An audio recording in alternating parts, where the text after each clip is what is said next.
We are streaming live. Welcome, Wellness Wednesday, and Kate Mackinnon. Oh my gosh, I'm so happy to see your beautiful face. Thank you, Chris. I'm so happy to be here with you. We could talk for hours, I'm sure. And we have. I have missed you. Missed you, girl. We need to talk more often.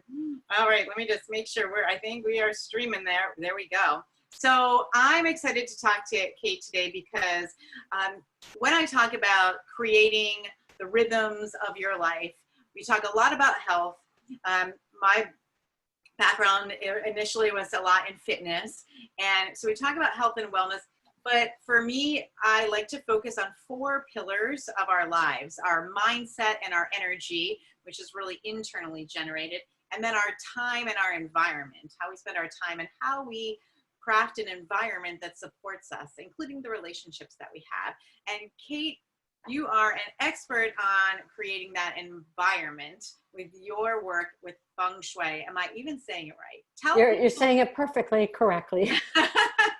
Tell people what, if you don't know what Feng Shui is, explain why, what it is so that people get a sense of what that is. Because I think it's kind of mysterious for a lot of people. Do you find that? I do. This is, it's always really important to start so people have a general understanding. And then as we talk about it, they'll begin to see how it actually gets used in our lives. So Feng Shui, I always like to start by saying Feng Shui is Chinese, or in English, it stands for wind, water. And when you think about it, those are the 2 most basic elements of life. So wind being air, right, for breathing, and water. We can't live very long without it. So it is actually Feng Shui. Wind, water stands for flow balance. It's also about Qi energy, life force energy. So what we're talking about is, we say Feng Shui is the art and science of creating balance and flow and harmony within our homes and really all spaces. It's not just homes, it's all spaces. So the idea is that we're bringing in and creating life force energy and letting it flow through our space to support us in our lives. And to your point, we talked a little bit before, it's really, really important if you think about it. I love your 4 pillars, by the way. I think that's that's really powerful. And so it ties in, of course, with environment. And it's really about creating a space, and we'll talk about homes today, but we can talk about other spaces, but creating a space that supports you and what you want in your life. And if you think about it, I always say from a health perspective, probably the greatest cause of most illnesses is stress. And so, and so Feng Shui is really about creating peace, reducing stress, creating flow, and providing peace. A space that you come in and just go, feels so good. And that, it's a quick primer on Feng Shui, but I do want to say that what's important about that is when we think about Feng Shui and we think about our homes, my big thing is when I work with people and when I talk about it is that we're creating spaces that, the world is so crazy out there. I mean, particularly now, right, during COVID, that we have a place that we can come home to. We can leave that craziness and create an oasis or space at home that we can just relax and let go and be supported. So that's at a very high level what Feng Shui is and what it provides. Yeah, so it really is connected very strongly to our health and well-being. And in Chinese medicine, right, they talk about the greatest cause for dis-ease are blockages of flow. Correct. Right? Yeah, exactly. And I'm not going to, because we don't have enough time, but I'll talk a little bit. We do, we're working in Feng Shui and we look at your home. And you may use this in your coaching. We have, it's called a bagua. Bagua is standing for 8 areas, and we talk about the areas of life. So the way the bagua is designed, whether it's a hexagon, not hexagon, it's an octagon, or we do it in square, but in the center is always health.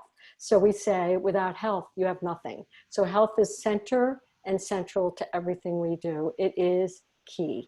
Yeah. So that's how important it is.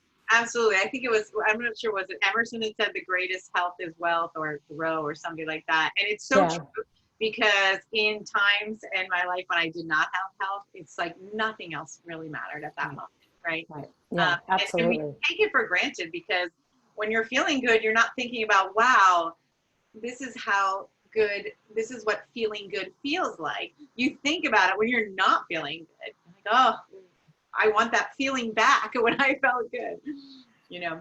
Exactly. Exactly. Yeah. So we are spending a lot more times in our home lately, whether we like it or not. And for so many people, they're working from home, which they've never done before. Kids are schooling from home, or even part of the time, hybrid model. All of this is at play right now. And you know, as an entrepreneur, I've worked partially from home for a long time, so I have a home office and I like it, right? But not everybody is equipped to work from home. So Right. can you give some tips, if you are not prepared to work from home? What do we need to do to make this a more conducive environment for home and school? Yeah, absolutely. Hot topic. It's been, obviously since the beginning of COVID, but, it is where we're going, right? A lot of companies are now having it so that people might be working from home permanently. So there's so many more people, and it will be ongoing, I believe. So I've been talking a lot about it from the perspective of both people who work from home and then schooling, as you talked about it. So I'm going to talk a little bit about it, but then, and sort of I try to talk about scenarios too. So there's you, who you're an entrepreneur, you're working at home, you already have an office set up, right? And then there are people who have been working sort of part-time in an office. And, just a little background on me, really before I got into Feng Shui full time, I've done Feng Shui for 20 years, but I literally retired from my corporate job 3 years ago. So I remember. I know you went through my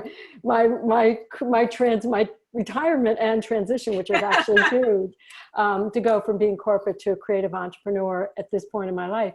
But it was something that I knew I wanted to do. And so I'm well versed in having worked in the office and worked at home and been both places.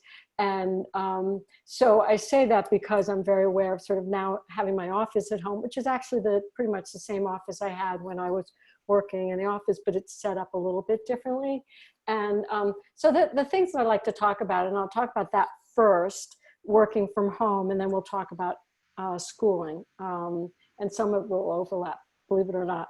But I know everybody has a different situation. Some people have homes, some people have a bedroom, part of a bigger complex. Some people have a small apartment. And so I'll try and kind of cover all those variations because it's important. Yeah. So of course, I always start with the ideal, right? Like if you have the ideal situation, it's really, really important to have a desk and to have a solid desk. And also to have a chair that supports you properly. And I say this having come out of corporate and worked at home on my little laptop and my desk, me, Miss Feng Shui, who knows better, and I hurt my back, by the way. I hurt my back when I did because I went through my website. You knew me when I was going through my website. Yeah. And, yes. And I was like hunched over because I'd always been working corporate where I had the right ergonomic desk and the right ergonomic chair. And even though I knew all that, I didn't make the connection that working with a laptop, it's easy to be like this. And we still have to have posture. We still have to have chairs that support us. We still have to be at the right position, however we do that. So we're not causing harm to, obviously people who've had, what do you call it? Carpal tunnel. Yeah. And for me, back was a big thing. I mean, I really was in physical therapy and struggled for a while. I had to, of course, get the right chair and realize what had actually happened. So I learned from experience, just like everybody else. But and that what we say, if you can do this in your office, because we think about working from home, we have an area of life called wealth and prosperity, right? So it's about abundance. And, you know, it's very often associated with the office. So what I said, and you can use you can take the Bagua that I was talking about, the compass, and put it over the whole house, but I'm just going to put it over the office, right? So we put in the space of the office that, you know, ideally you want to be in a position where you're at your desk, you have a wall at your back. So you have support. The world has your back. And Feng Shui is very much about metaphors, by the way. It's like you have support in your back. You don't have a window behind you. I know everybody likes to look out a window. How about beside you? Is it okay to have a window beside you? We might turn you. I feel like I turn you. You feel like turning me? Yeah. But where's the door for you? Over here. Yeah. So you want to be in a position where you're sitting, you can see the door. You're not right in front of the door, like energetically, you don't want there, but you see the door like while you're working, because, and I found that in the office too. Most of the places I worked, I was able to be in a position where I could see someone coming into my office or into my cubicle or even my little workspace. If you don't have that, it's always good to have a mirror so you can see people coming, because whether you realize it or not, and I'm going to go back a little bit, some of the fundamentals of Feng Shui, because we're really like, if you think about the cave people, right? They wanted to be in a space that was up high. They could see the enemies coming. They were safe, right? Right. They had good light. They had water. They had food. They had all the things to support them. So what I'm talking about is bringing in some of those elements. So you have support, right? You're in a position, what we call the command position, and you can see people coming in or not. And you don't get startled, but it's the command position, like you're in charge, right? So that's really important. And so I'm going to talk about it from your position, and I'm going to talk about how it relates to people who don't have a desk, they don't have an office. What do they do? So it's really important anytime this is very much Feng Shui about clarity, that you have your desk, you have things set up, you only have one thing out that you're working on. Most people like pile up, right? And again, it becomes lack of clarity. You're overwhelmed. It's like, take out those things that you're working on for now, and then you put them away. And at the end of the day, because you're not in your office at work, someplace else, it's actually, I learned this in my office at work. I had to put everything away. I had to have a clean desk every day. So it's really important. But what it does is it closes the day, right? I can hear we have our fellow coach Dawn, you know, like we're closing the day, right? we're completing, right? And that there's something about your mind that gives your mind a peace of mind, because what's really important is at home, we have to start creating ways to separate. I'm working, and now I'm with my family, or now I'm relaxing, or now I'm having me time. Oh, and that's so important. It's so important. And I will tell you, I know all this stuff, but one day I was like, why am I feeling so fragmented? And I thought, because you haven't closed the day, you have to develop a practice is what it is. And I don't always do it perfectly. I don't do any of this perfectly, by the way. I want people to know that. Like, I really don't. Like, we get busy, we get involved in projects. Yeah, of course. But these are just good practices where you close your day. I started giving myself a time when I say, I'm done for the day. If I need to work later, fine, but I'm done for the day. My husband and I make dinner. Of course, now that's a whole new thing for me. I wasn't making dinner. I was the girl at the corner getting food, you know, Yeah. deli. Making time, like having family time, whatever that means for you, like having that time together and not have it be about work, turn off the social media, but that clarity of clearing things and organizing frees your mind. It's amazing. You just have it, so you leave it, and then you can come back. Yeah, sure. But I've been taking a walk at the end of every day. So that's like my way of marking. I work out in the morning, but I step away from the desk, turn everything down, and I'm also a clean desk person. Like, I have to have it all clean. And then I just go for a walk, even just around my cul-de-sac, my neighborhood, just to like mark the end of my work day. Yeah. Love Yeah, that you. that's really great. I would love to do that more. I haven't done that as much because by the time I'm done, we're having dinner. Like, Yeah. I'm trying to figure out how to fit that extra half an hour or so, but that's a great way to do it. Just like, so, so when we think about people who don't have an office, right, or they have to have a corner in their house, or they have to have, you know, people ask me all the time because we say bedrooms are for beds and sleeping, rest, restoration, right? It's really important not to have work in your bedroom, not to have electronics, right? Like the EMF of that Yeah. electromagnetic energy, and that separation is really important. However, when you don't have, like, I moved to a house from a 2-room apartment, and I had my bedroom, and I had at that point it was sort of it was really like a hotel suite. I made it into a pied-à-terre, and so my dining room was my desk. This is the other thing that's really important for people to know. It's like things can be multifunctional. Like I design so that when I have smaller spaces, one thing can serve many purposes, right? Like, so Yeah. my dining room table was my dining room table. It was also my desk. You know, it's where I wrap my gifts. You know, I used it for everything. It was Yeah. multi-purpose. And in a situation like that, you know, your bedroom's right there, but to have a separate place that's not in your bedroom is ideal. So this is the next ideal. And I've had lots of people say, but you know, my kids have been home from school, my husband's home. I have a very dear friend who has 4 kids, yeah. And her husband was home, and they were all home.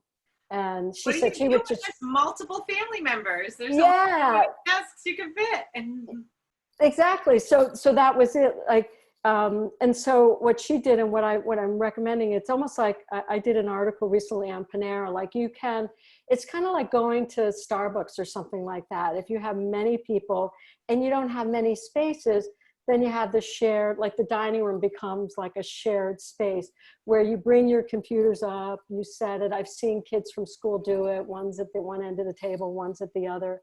ah, Um, but what's Panera, important I about, get it. Panera in the dining room. yeah, or Starbucks, you know, kind of like the community table, right? Yeah. And which I love too, you know, if that sort of, and the key to that again is bring your stuff out, and when you're done, put it away, because you don't want to just leave things out. Really, everything has a place, and every place has a thing, and that's really important. And I'll take a pause because Yeah, that really makes a lot of sense. That makes a lot yeah. of sense because I could just see it getting like overtaking the house if you've got a lot of people.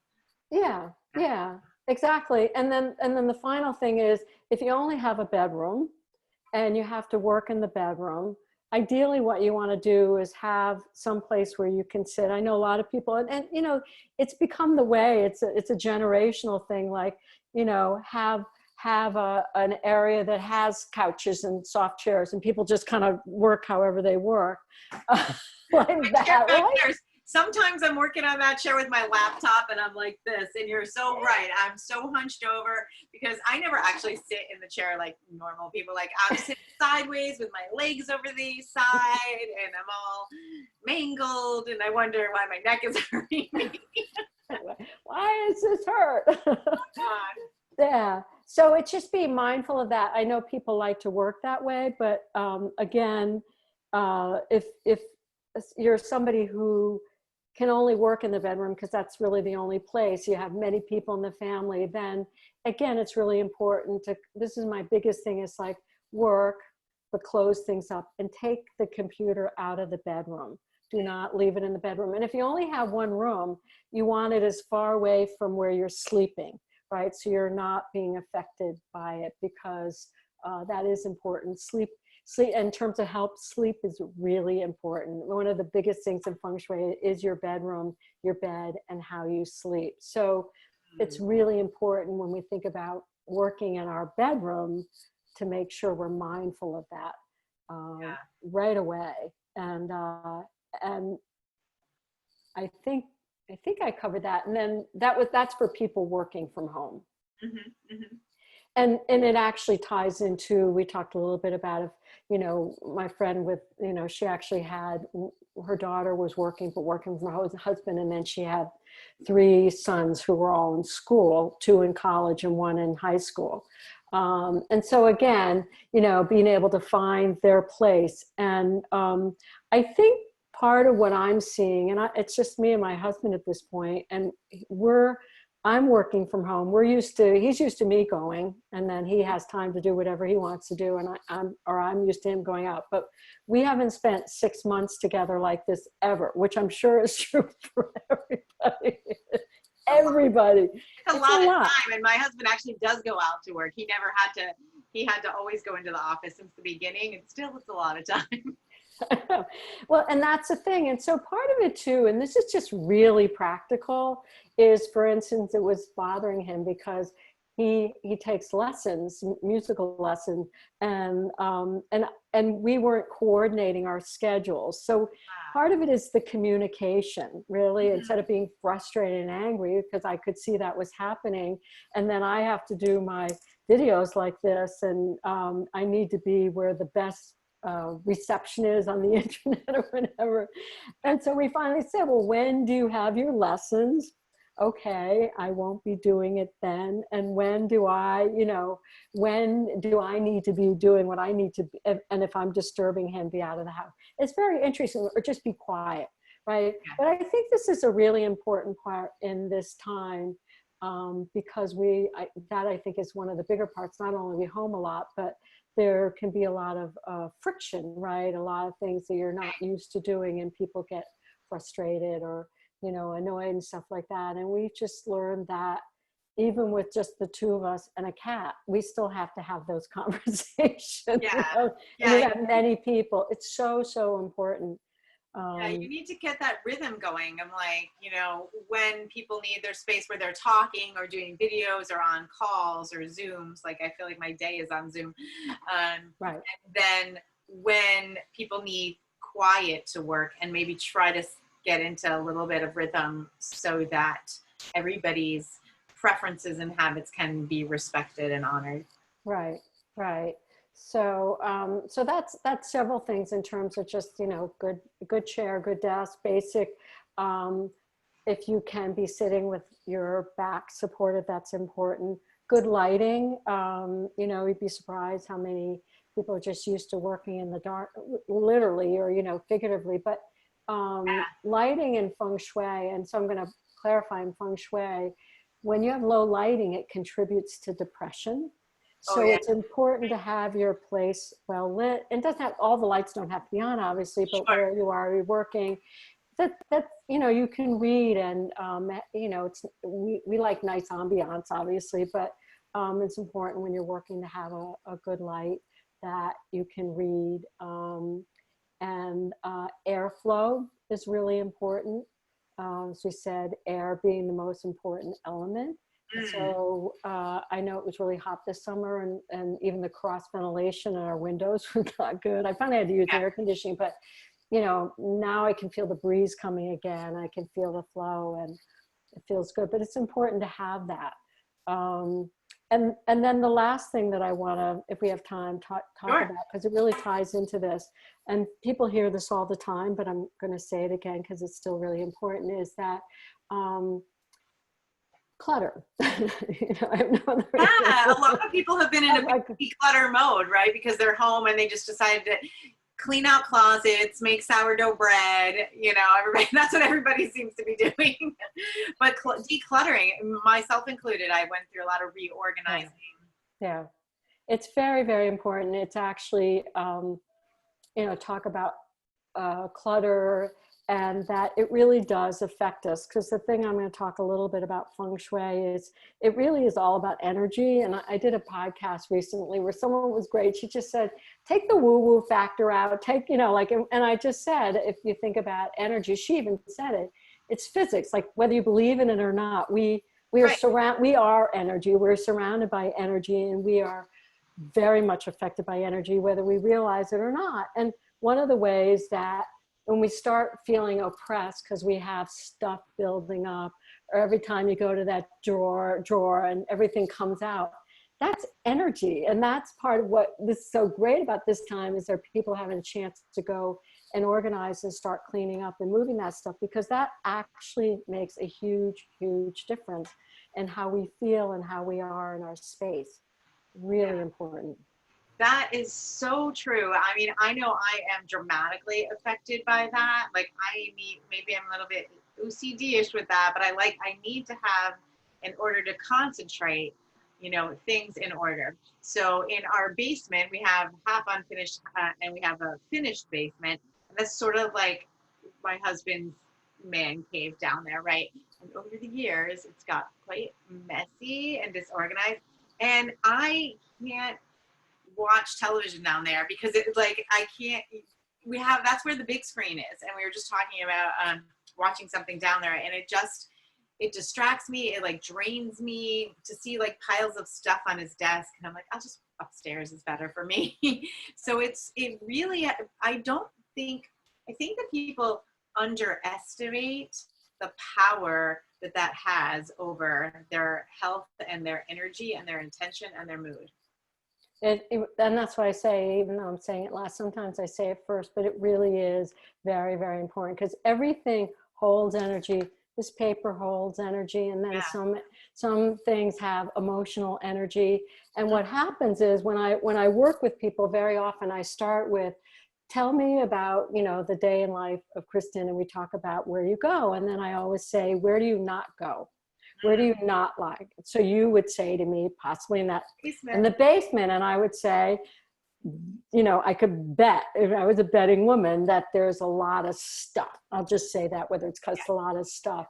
And that if you think about that in your foundation, in your basement, it's weighing you down. It's weighing, and because you're sensitive to it, you feel it, but not everybody feels it, and yet they're affected by it. The other person that lives here doesn't feel it at all. No. I don't think even sees it. Right. But they're affected by it. And that's the key, is that we get affected by these things, but we don't know it. So a lot of the work that when I'm working with people is, that's probably the most basic thing we talk about when we start, is sort of, let's look at the space.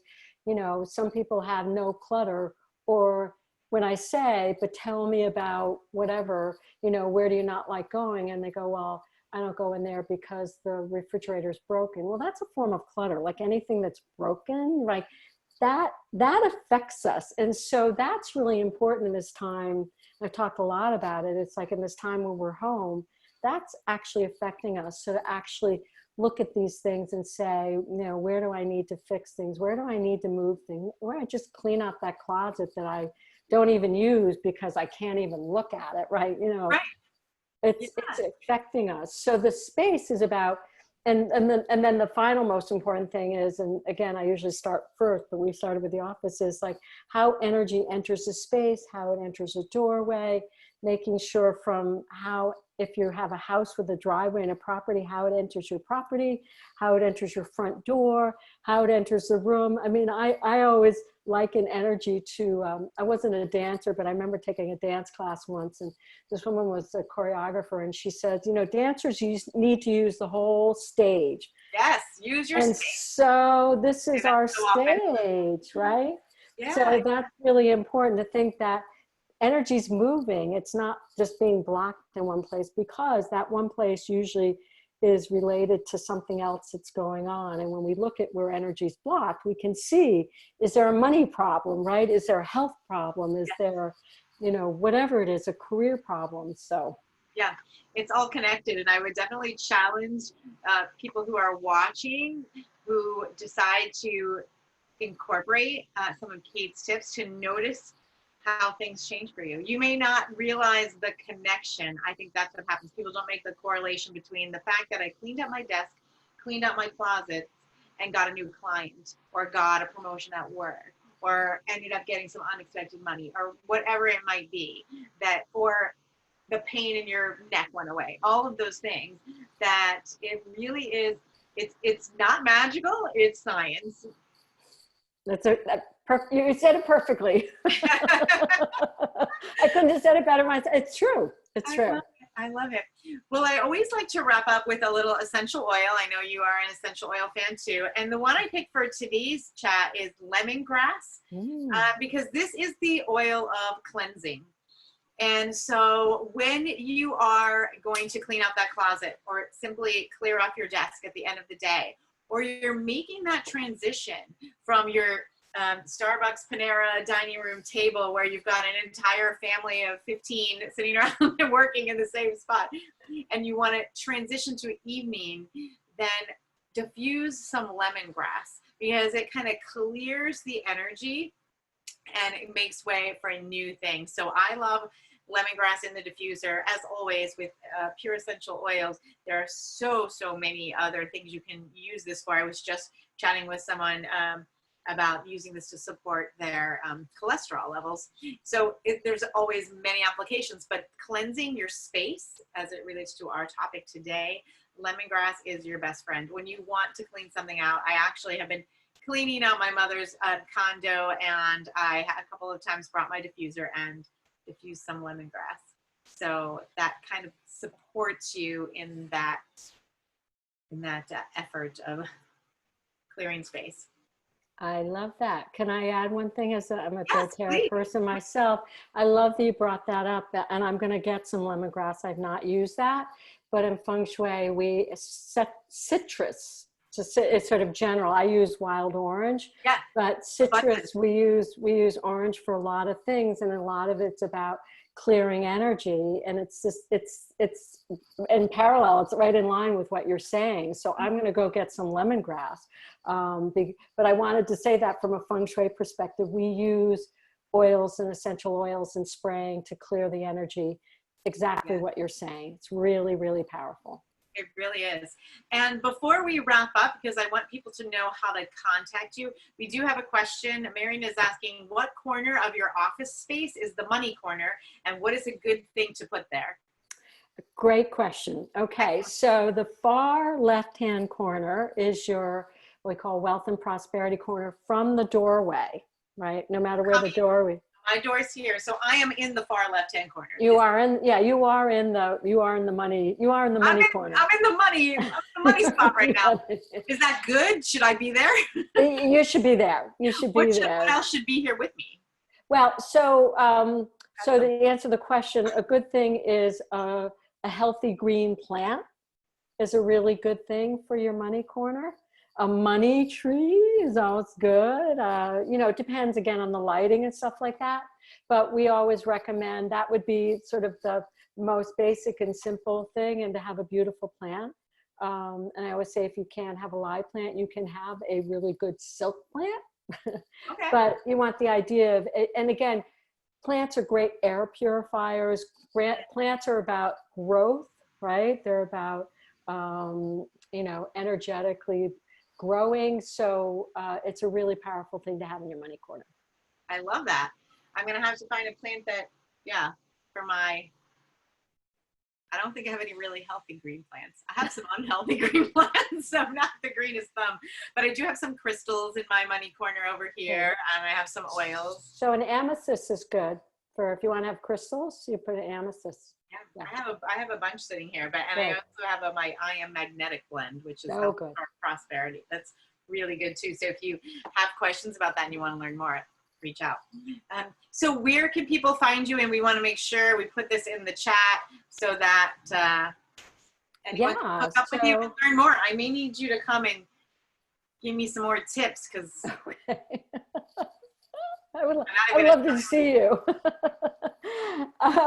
So the best way to contact me, a couple ways. My website is Kate-Mackinnon, MACKINNON.com. And you can either contact me from there, or my handle on Instagram and Twitter is Feng Shui Kate, at Feng Shui Kate. And then I'm on Facebook. I'm Kate Mackinnon. But I love hearing from people, and I have a Pinterest board. That would be a good one. Yeah. Actually, if you go on my website, I have all my icons there, if it would help. But I'm everywhere. LinkedIn, Kate Mackinnon. You're everywhere. Everywhere. Well, Kate Mackinnon, it was so great to see your beautiful face. Oh, I can't let so much time go by in the future. And I greatly appreciate this conversation. And because we are really more home-based than ever, I'm sure there are some other topics maybe you and I can reconnect and explore. So if you have any questions for Kate, you could drop them in the chat, whether you're watching this in the Facebook group or later on YouTube with the replay. And yeah, and if you have topics that you'd want to hear about from Kate, let us know. oh, I love it. Thank you so much for having me and being with everybody. I've really enjoyed it. Thanks, Kristen. Thank you. So good to see you. Good to see you too. Okay.